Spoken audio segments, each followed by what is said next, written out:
2019లో జనసేనాని పవన్ కళ్యాణ్ చేసిన కామెంట్స్ ఇప్పుడు పలాసలో రీసౌండ్ ఇస్తున్నాయి. ప్రస్తుత డిప్యూటీ అప్పటి ఎన్నికల ముందు టీడీపీ నేతలపై చేసిన వ్యాఖ్యల చుట్టూనే ఇప్పుడు అక్కడ రాజకీయం నడుస్తోంది. ప్రస్తుత పలాస గౌతు శిరీష, మాజీ మంత్రి సిదిరి అప్పలరాజులు ఆ వ్యాఖ్యలకు సంబంధించి ఒకరిపై ఒకరు తీవ్ర విమర్శలు గుప్పించుకుంటున్నారు. అసలు పవన్ కళ్యాణ్ అప్పుడు చేసిన కామెంట్స్ ఏంటి, ఇప్పుడు నడుస్తున్న రాజకీయం ఏంటి?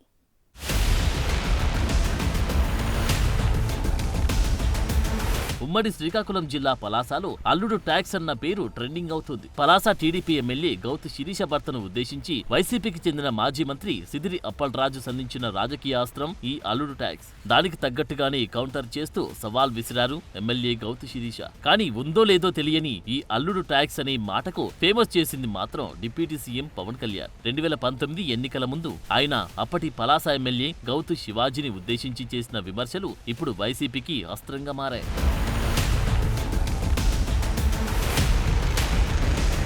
2014 నుంచి 19 మధ్య ఎమ్మెల్యేగా పనిచేసిన గౌతు శివాజీపై పవన్ కళ్యాణ్ అప్పట్లో అవినీతి ఆరోపణలు చేశారు. పలాసలో ఆయన అల్లుడు ట్యాక్స్ వసూలు చేస్తున్నారని విమర్శించారు. గౌతు శివాజీ అల్లుడు ప్రస్తుత ఎమ్మెల్యే శిరీష భర్త యార్లగడ్డ వెంకన్న చౌదరిని ఉద్దేశించి తీవ్ర స్థాయిలో విమర్శలు గుప్పించారు. ఇసుక గ్రావెల్ అక్రమ రవాణాలతో సొమ్ములు పోగు చేసుకున్నారని పవన్ కళ్యాణ్ అప్పట్లో ఆరోపించారు. అయితే ఇప్పుడు రాజకీయం మారింది. రాజకీయ పరిణామాలు మారాయి. అప్పటి శత్రువులు ఇప్పుడు మిత్రులయ్యారు. టీడీపీ అధ్యక్షుడు చంద్రబాబు, జనసేన అధినేత పవన్ కళ్యాణ్ లు ముఖ్యమంత్రి, ఉప ముఖ్యమంత్రులుగా కలిసి పనిచేస్తున్నారు. అయితే అప్పుడు సెగలు రాజేసిన పవన్ కామెంట్స్ మాత్రం ఇప్పటికీ నిప్పును రగుల్చుతూనే ఉన్నాయి.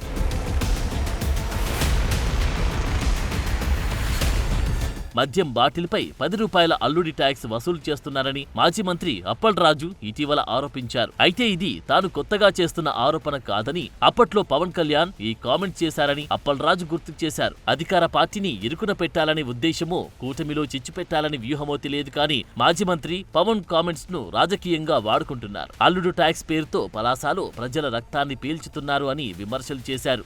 శివాజీ గారు ఆయన అల్లుడు అనేకమైనటువంటి వ్యాపారాల మీద అదనంగా వసూలు చేశారు. నేను చెప్పిన మాట కాదు, ఇది పవన్ కళ్యాణ్ గారు చెప్పిన మాట. దానికి ఆయన పెట్టిన పేరు అల్లుడు ట్యాక్స్ అని. మరి ఇప్పుడు కూడా అదే జరుగుతుంది. నిన్న మొన్న ఎవడ అంటున్నాడు, దమ్ముంటే ఆధారాలు చూపించండి అనుకొని చెప్పి. ఏమి నాకు అర్థమవుతుంది అసలు. మీకు ఒక చిన్న ఫోటో చూపిస్తున్నాను మీకు నేను. ఈయన పేరు దువ్వాడ నాగరాజ్ హరికృష్ణ. దువ్వాడ నాగరాజ్ హరికృష్ణ ఈయన పేరు. ఈయన ఒక రైల్వే ఎంప్లాయీ, సోషల్ కాన్షియస్నెస్ ఉన్నటువంటి అబ్బాయి.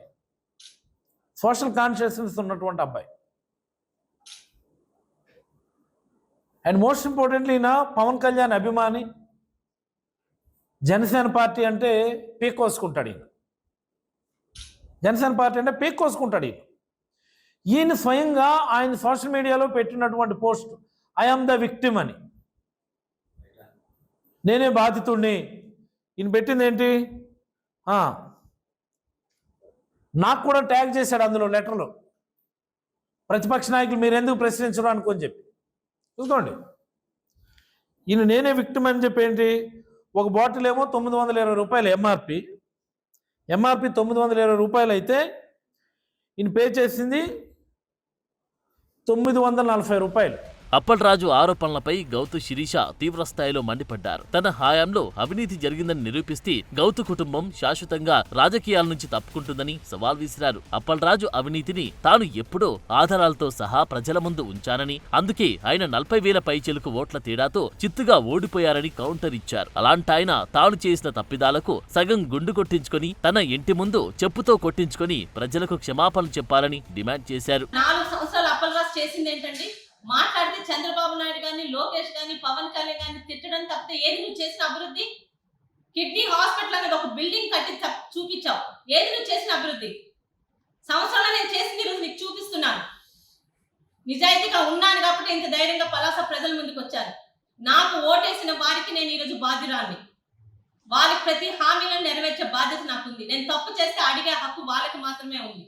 చెప్పాను కదా, తప్పు చేసిన రోజు నా కుటుంబ సభ్యులు కానీ నేను కానీ ఎవరు తప్పు చేశారని మీరు నిరూపించిన రోజు రాజకీయాల నుండి శాశ్వతంగా నాతో పాటు గౌతు కుటుంబం కూడా తప్పుకుంటుంది. నిరూపించలేకపోతే అప్పలరాజునే ఒకటే అడుగుతున్నానండి, ఎన్ని రోజులు కావాలంటే అన్ని రోజులు తీసుకోమనండి. గుండు కొట్టించుకొని నా ఇంటి ముందు చెప్పుతో కొట్టుకొని నాకు క్షమాపణ చెప్పమని కోరుకుంటున్నాను. అంతేగాని ఆయన్నేమి నేను రాజకీయాలు వదలమనట్లే, ఎందుకంటే అది ఎలాగో వదలదు కాబట్టి. కానీ నాకు నా నిజాయితీ మీద, నా కుటుంబ సభ్యుల నిజాయితీ మీద అంత నమ్మకం ఉంది. అవినీతి ఆరోపణలపై గౌతు శిరీష విపక్షానికి గట్టిగానే సమాధానం చెప్పినప్పటికీ ఆరోపణలకు బీజం వేసిన పవన్ కళ్యాణ్ పేరు మాత్రం ప్రస్తావించడం లేదు. ఆమె కౌంటర్లన్నీ వైసీపీ వైపే ఉంటున్నాయి. కానీ పవన్ కళ్యాణ్ కూడా ఆ ఆరోపణలు చేశారు కదా అంటే ఆమె రియాక్ట్ అవ్వడం లేదు. సిదిరి అప్పలరాజు మాత్రం అప్పటి జనసేనాని డైలాగ్స్ పట్టుకుని గౌతు కుటుంబంపై బురద జల్లే ప్రయత్నం చేస్తూ ఉండడం చర్చనీయాంశంగా మారింది.